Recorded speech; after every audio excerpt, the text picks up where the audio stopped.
Hello, everyone, and welcome to Something to Talk About Live. My name is Liz Owen. My pronouns are she, her. I am the Director of Communications for PFLAG National. Great to have you with us for Something to Talk About Live this week. So when we say Something to Talk About Live, we are here live with you. But this week, we are like ultra spectacular live coming to you. I'm coming to you from Los Angeles, but my friend and colleague, Jean Marie Nevada, our wonderful host, is really coming to you live with our guests on remote, on location in Puerto Rico. Hello, Liz Owen. Jean Marie Nevada, I am just deathly jealous of where you are sitting right now. I have escaped the desert of California and I have made it back to Puerto Rico. And here we are. I want to cry, and yet I'm also so happy for you. So I'm not taking any more time. I want you to have all the time. We're going to see the wonders of live television today. Yes. Good luck. Thank you, Liz. Thank you. Hey, everybody. My name is Jean Marie Nevada. My pronouns are she and ella. And welcome to Something to Talk About Live. Every single week, we come to you to talk about something related to the LGBTQ community. And this week, we are talking about Puerto Rico because I am finally back. Today's article, just in case you want to read the article, we're going to talk about a little bit, but we have so many more things to get into, appeared in Travel Pulse, and it was entitled, Puerto Rico Reaffirms LGBTQ Friendliness with a New Campaign. And if you want to read the article and get our questions, you can go to straightforequality.org/discussion series. And to join me for today's conversation already, you can see my friends are here with me. I have Wilfred Labiosa, the Executive Director and President of the Board of Waves Ahead, and Lisbeth Melendez Rivera, the Vice President of the Board of Waves Ahead. Hello. Hello. Hi. And we're trying to avoid the sun. And we are by a monument, which we're going to tell you about in just a second. So welcome to our first on-site episode. And hello to everybody. And since this is live, I'm just warning that anything can happen, but we're going to hope nothing interesting happens. So first that we wanted to talk about, so the article was about a new campaign really aimed at bringing more LGBTQ tourists to the island. Wilfred, tell us why this is so important and how you think this can reaffirm pieces of LGBTQ culture here on the island that people may not know about. Yeah.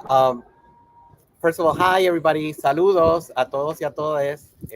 Great that you joined us. And thank you for the invitation and for being here in my backyard. Yes, I'm so excited. And it's great to have also Lisbeth here. Always good to be home. In her homeland. Always good to be home. So, tourism began this campaign during, before COVID. They began it when legal marriage became legal among couples of, lesbian and gay couples. And then they took it away because the administration changed. And then all of a sudden, during COVID, they reunited that campaign focusing on the LGBT community, which is interesting because, as you read in the article, they don't address that here in Puerto Rico, it is LGBT friendly, but there's not that many places to go to that is safe for the LGBT community. In the opposite hand, we have had the most murders on our transgender brothers and sisters. And so it is interesting that this campaign was launched, but with no trainings or no backup to the businesses that cater to the tourists. And so that means that there's definitely some work to be done for organizations like yours. Lisbeth, what kind of work do you think some of the businesses will need to do to get themselves up to speed and to help people break some of the stereotypes that they have? Well, I mean, I think, just like Straight for Equality, works with at PFLAG, you want to work with every business to be able to have to provide training, right? This is a place where, where Waves Ahead with SAGE and PFLAG and other organizations does a really good job about going, to mayors who are cooperating with us for us to be able to have centers to serve the community. And then then through those centers, educate the commercial, kind of clientele, right? So the businesses, the schools, and others to have a better understanding that all of a sudden here we are asking people to come to see us, to come to visit, to come to enjoy the beautiful place that we are sitting at, and still be able to really welcome people, not just simply say, oh yeah, come and give me your money. But how do we embrace that and respect that, just like we do with race, just like we do with gender, just like we do with other things? And yet in the juxtaposition, as I think Wilfred said, in a place where we've had an inordinate amount of trans murders in the last, particularly in the last 2 years.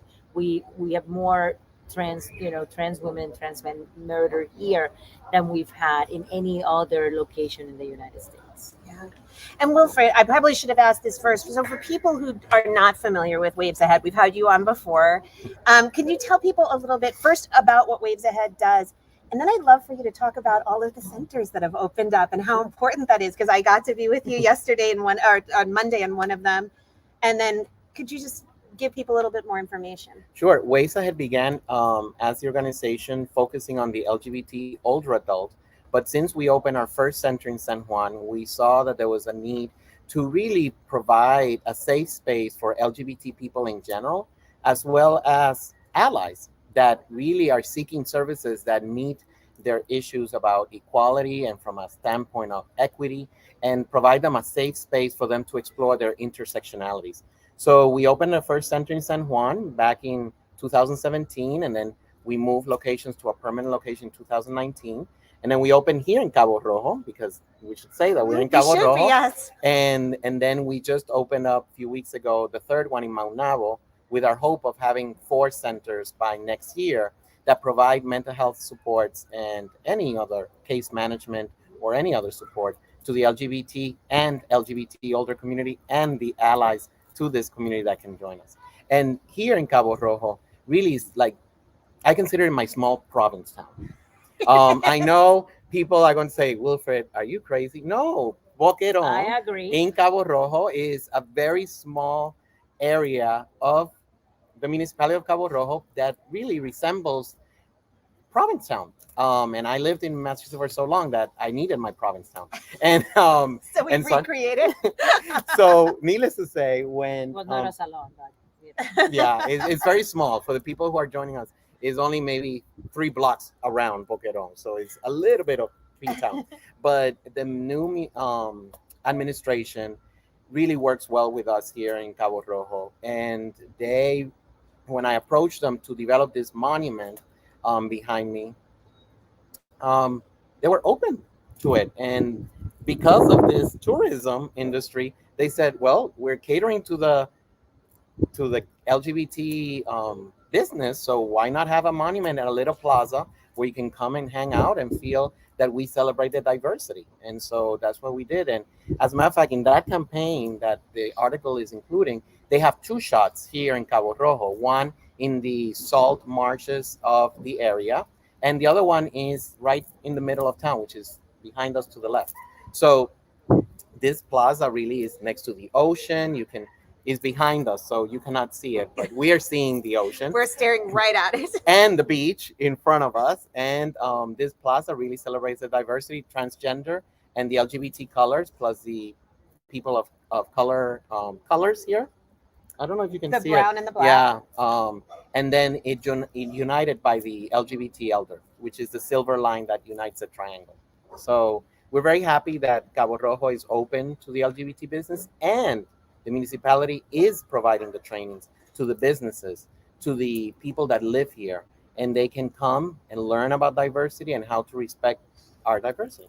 But, can I add, because I think Wilfred, it's very humble about some of the work that he's done, and it's not just that Waves Ahead serves LGBTQ elders, as we in the United States do under SAGE or others, which is why we have an affiliation with SAGE.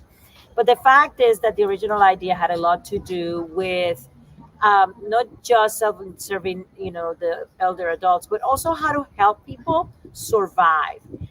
We have a micro enterprise program that helps people with small mini grants so that they can start their own salon or their own nail salon, hair. We work with folks in the ecotourism area to protect turtles, who tinglares, who are the largest turtles in the world, and they travel from the Pacific to Puerto Rico to spawn. And they work to make sure that tourists do not know exactly what to look for, to protect the lands, not to abuse it. We have folks who are in the fashion industry, and all of their businesses have started with some money provided by our donors, who are then channeled through the micro enterprise program. we provide, as Wilfred said, mental health services. Some of my favorites are the alternative services, such as yoga and mindfulness, spiritual care, faith. And so we've become, as an organization, a place where if we see a need, we will do the best that we can to fill it in a place where we're trying to bring people to, and yet services lack shall anything happen to you while here. And so our job has been to raise the awareness within the cities, to raise the awareness within the community about the elder LGBTQ people who might feel isolated, and because of all of the tragedies in the last 5 years and before that, that might feel isolated from their own families and being unable to find the help that they need. Thank you. And I wanted to talk about the microloans and all of that. But Elizabeth, I wanted to know what got you involved in Ways Ahead, besides Wilfred asking, obviously. Well, because you've been, working on issues for Puerto Rico for a very long time, but. Well, it helps that I was born and raised here. Yeah, right? I have a personal investment on what happens, in the island. And when Wilfred moved back to Puerto Rico and started thinking about what do I do? Do I do a center? We talked about, and then Maria happened. And we were at a queer conference a very large queer conference. And I had asked Wilfred to come in and talk about the magnificent job that we did in providing people with water and food and services, all of them for free, to survive the aftermath of the abandonment of the U.S. government towards, the people of Puerto Rico. And we know, But we got paper towels. We got paper towels and we got rice too. He hit a couple of people with rice in the head. But anyway, a group of us got together and said, okay, so we are part of the diaspora. We are part of those Puerto Ricans who left the island because of homophobia, because of a variety of reasons, and yet we had the means to help. And so during that conference, I got together with a variety of people, and we created what is called Proyecto Reconstruye, which to this day remains semi-active, and our job is to help LGBTQ elders, as well as single mothers or female-headed households, to rebuild their houses and to fix what's wrong, so that if you have a handicap, that we can make it handicap accessible. If after Maria, I learned everything from plumbing to electricity, because we came in and we're like, okay, so we're going to wire this house. And we're like, I have never wired it. I just put in windows. No, I don't put windows in. That's your job today. So we painted, we did everything. And so, and then I remained involved, one, because I believe that this is what is needed. Two, because it's my home and I want to see my home be better. And three, because the integrity of the people that I work with at Waves Ahead, the board and the staff, tells me that contrary to efforts of the past, this is something that understands what it is not to be self-centered and to be community-centered. If it was self-centered, I would not be here. It is my life. I don't do self-centers very well. I will give the community everything that they need, and I carry that pride and the scars for it all the time. But for me, the integrity of the staff and board, when Wilfred asked me to become a permanent part of this project, was something I could say no to, based on works that Wilfred and I have done in the past, but mostly because everything that has happened. And Jim Marie, you were one of the volunteers on the first group of Reconstruye Q. Yeah. And since then, we have finished 21 homes. The 21 home was done during COVID. And yeah. 21 during COVID. 21. Yeah. Most of us didn't even leave our houses, never mind build other houses. Yeah. You were on our fourth home, I want to say. I did two of the houses. Yeah. The third and the fourth home. Yep. Imagine that. And I that can't was even in believe 2018? Yep. 2018. Seems like 18. 100 years ago. So in 3 years. And 21. thanks to the folks who are watching us. Yep. The diaspora folks, and I call diaspora not only the Boricua people, but the LGBT people who have come from moving violations. I want to say hi to you all. And all the other volunteers that have come from all over the world, really. From London, we had some few groups from New Zealand, and they're Boricuas in New Zealand. So hello to you. Yeah. So you mentioned the epidemic of violence against trans people here on the island. What kind of things are happening to try to address it, to try to stop it? What work are you doing? Because I know that you've been really engaged in a lot of this and a lot of transgender work. Yeah, we try our best to do what we can, but the administration has to step up. The police department has to reignite the group that work for training police officers as well as constituents. Um, I have to applaud the initiative of the municipality of San Juan, the past administration and the current administration, because they have continued engaging the police department of that municipality to train them on the issues and how to address domestic violence among people of the same gender. Um, and Cabo Rojo is starting, but Cabo Rojo doesn't have a big police department, so we really cannot compare them at all. So they're trying their best, but we have to do more. And as citizens here and as visitors to Puerto Rico, we all have to put a little grain of rice to make a difference, because there has to be a lot of education. And when you come to visit Puerto Rico and you hear those LGBT phobic jokes, stop them. Stand up from that business who's not catering to you and move to a business that is LGBT friendly. It doesn't matter if you in Boquerón. If you hear something or you don't like something, step up, get out of that business and go to a business that really support our community.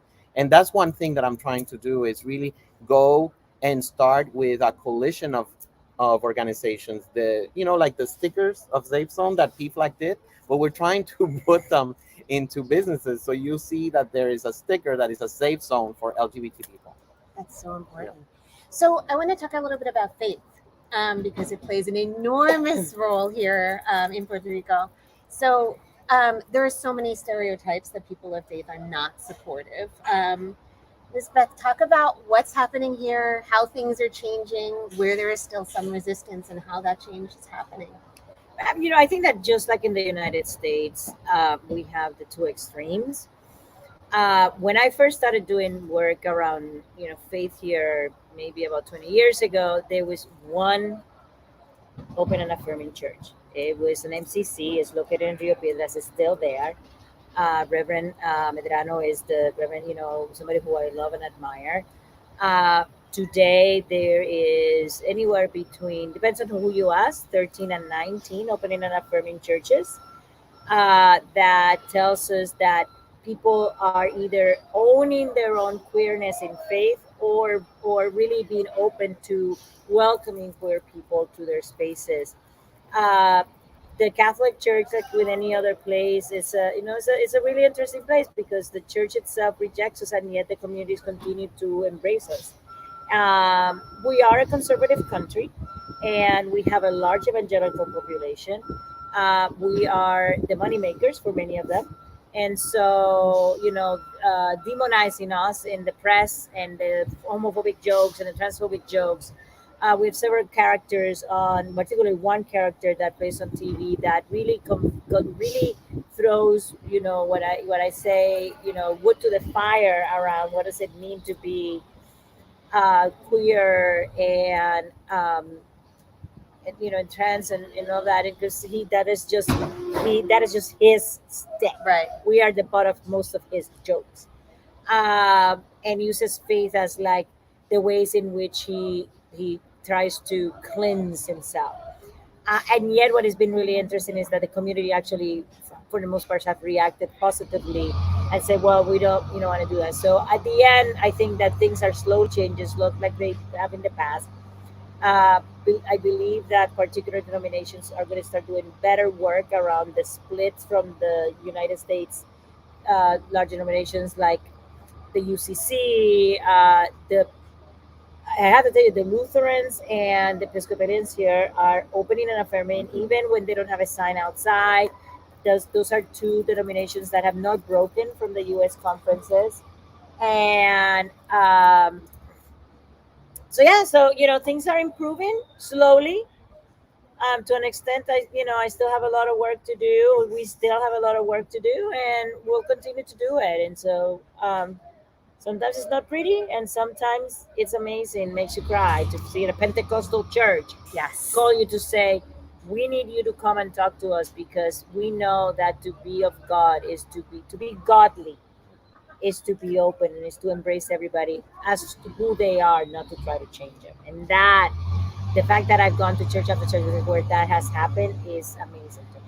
And the other thing is that we as an organization are squaring up events in the sense that we celebrate and we call out the names of those brothers and sisters from the LGBT community that are no longer with us, and we celebrate them throughout the year, and especially now in El Dia de los Muertos, which is so assumed that is only a Catholic Mexican type of festivity, and we celebrate it to celebrate all of our lives, and all those spirits that have come before us and who are with us. I'm seeing this monument and it's behind me, but I just don't want to look at it too, because I also celebrate all the lives of the people who really paved the way for me to do the work that we're doing here in Puerto Rico. And like that, we also give an award every year, and it symbolizes the fourth wise man who went to visit Jesus. And I'm not going to get on the history, but we give it because that wise man gave everything without anything in return. And so that's what we celebrate, that people do give everything of themselves without expecting nothing in return. So can you just tell people a little bit more about how the monument came together? Because this did not happen overnight. It was a lot of work. And I think it's a good story about everything that led up to it. So this monument here in Cabo Rojo began because we're still fighting for a monument to commemorate the lives of the transgender brothers and sisters who have died of homicide, specifically on Alexa, which is a transgender woman who was not accepted by her family and who died in the streets, homeless, with mental health issues, and no one. She was really being harassed the day before and the day that she was murdered. And so that monument, we're still fighting for it. We are in conversations with the Department of Transportation, which is the one who manages the land where she was killed, in Tua Baja. And because of that, I wanted to celebrate our lives, those who are here. And so when I started to talk to my team, these crazy thoughts went around my head. I said, well, I want one in Boquerón. Yes, Boquerón.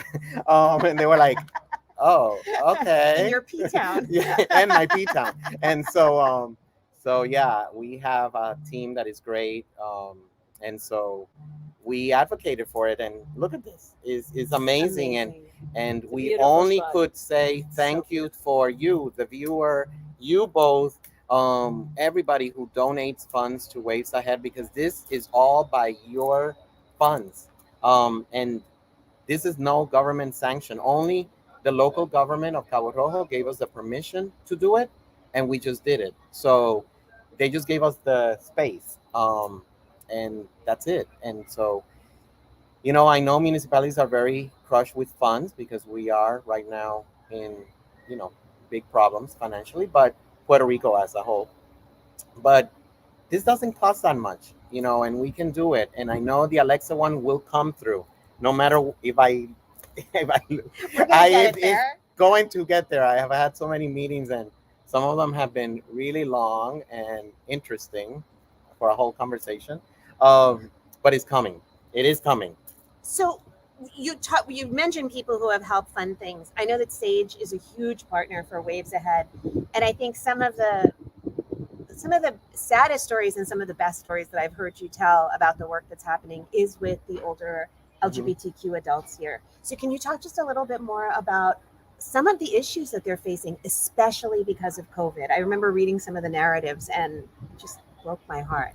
Well, there's so many stories and we don't have that many minutes, but two main things is that here in Puerto Rico is very different suicide attempts and death by suicides. In the States is youth, by the taunting, by the bullying. Here in Puerto Rico is the older adult who is doing a lot of suicide attempts and dying of suicide. And so that is a very different shift. So with Sage in New York, we developed a campaign during COVID to teach about expressing yourself and expressing your feelings, not keeping them inside. And thank you for the New York City Department of Aging. We developed Exprésate Puerto Rico and Exprésate Boricua in New York, to teach about the importance of taking care about our mental health as a preventive way, in a preventive way. And that is because of the suicide rates. It's just um, incredible. And we're thinking that the government is underestimating those amounts.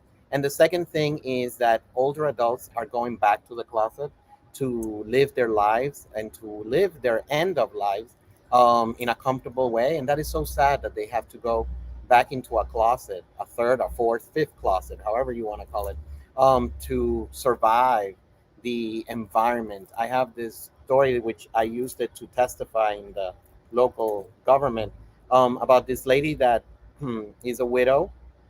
She lost her wife passed away in 2018, and she could not continue affording her home of 2 bedrooms of her childhood in Arecibo. Oh, I should not say the town. Sorry, in a town in the north. And so she called us because she needed to enter a home, an assisted living facility, and she didn't know if she should put in her mantle the pictures of her vacation or if she should just leave her family. And it was sad to get that call. And, I go in and out at the centers of all the meetings and so forth. And that moment, I picked up the phone and it was meant to be. And so we're trying to help her train the living facility about diversity, not pinpointing that she is a lesbian, but we're trying to make a better environment so that she can go, and is the only facility that she can afford, and she wants to stay in the community that she grew up, that she got married, and that she lived all her life. And like that, there's so many other stories. I'm so glad that you're doing the services, Lisbeth. Yeah. I am so grateful because I'm sorry that I keep looking at my watch. I can't see the clock this time. It's too far for me. So you left to go to school. You've been back many times. How much have things changed for you over time here? As a queer person, as a very out person. Excellent question. I want to hear. We have 3 minutes for you to answer. Yeah, well, that's not enough time. So the short answer is they've changed a lot. I never thought when I left, I never thought I left because, one of the reasons why I left was because I knew that if I were to come out at that particular point, I would be sent to conversion therapy, right? Like, there's just no question about it. My parents would have sent me to a center, religious, most likely. We we don't know what's wrong here. And there were a lot of other, factors that I couldn't take into consideration. I couldn't come out of all those other factors, out of my parents. And so I left. And over time, I kept coming back. One of my best friends was the marshal of one of the first queer prides here. And obviously my father turns to me and showed me his picture. He was like, "Hey, do you see that so-and-so is in the gay pride and he's the marshal?" And I was like, "Wait, what?" And so we started, I started observing changes. I've never hidden who I am here. It's not like I left and then went in the closet. But if nobody asks, I just don't, now, obviously all I have to do is Google me. But before, it was one of those things where you would find yourself in a very weird place around how much to disclose to make your parents comfortable. It's never about me, right? So what I know has changed is that my parents have become more open and accepting. They've come out of the closet about the parents of the queer child, and that has made all the difference for them, for the communities, and for me. Because as I see them coming out, I see others coming out. And that makes a difference. I don't care for the bar. I don't care. I mean, I love to go to a nice party. But at the end of the day, I also don't want people to have to hide and to look at me sideways because I choose to dress in a particular way, to be in a particular way. And I don't want the question from my friends to be like, "Wait, is that what you're wearing out?" And having to be like, "Yeah, that is what I'm wearing out." They're like, "Well, you put me at risk. And it's like, and that's the question. It's like, do I want to put my friends at risk because they're with me because I'm a Latina butch tyke, right? So that has changed over time, and that is a good thing. There's still a lot of change left to be done. There is much more work to be done, but that's why we're all here. Yeah. And so we are at the, I'm getting my time signal. It is time for us to wrap up. Once again, 30 minutes goes way too fast. I'm so happy to be with my family here. We will be back to you in 2 weeks. Next week, we're going to be doing something else. I'm not quite sure because I'll be on a plane on the way back to the US. But until then, thank you so much, Wilfred. Thank you so much, Lizbeth. Thank you, Liz, back in California for helping with this. This was something I wanted to do so badly, and I'm so glad we made it happen. It's so good to be back here. I'm getting choked up. And so we're going to wrap up the same way we do every single week. Sorry. It's just very good to be back here. It really is. Reminding you to run fast, laugh hard, and to most of all be kind. And please, if you haven't done it yet, please get vaccinated so we can do more things like this. My name is Jean Marie Navetta. If you need any help, please go to pflag.org, and we will see you on the next Something to Talk About Live. Adios. Bye. Bye. Adios. Adios.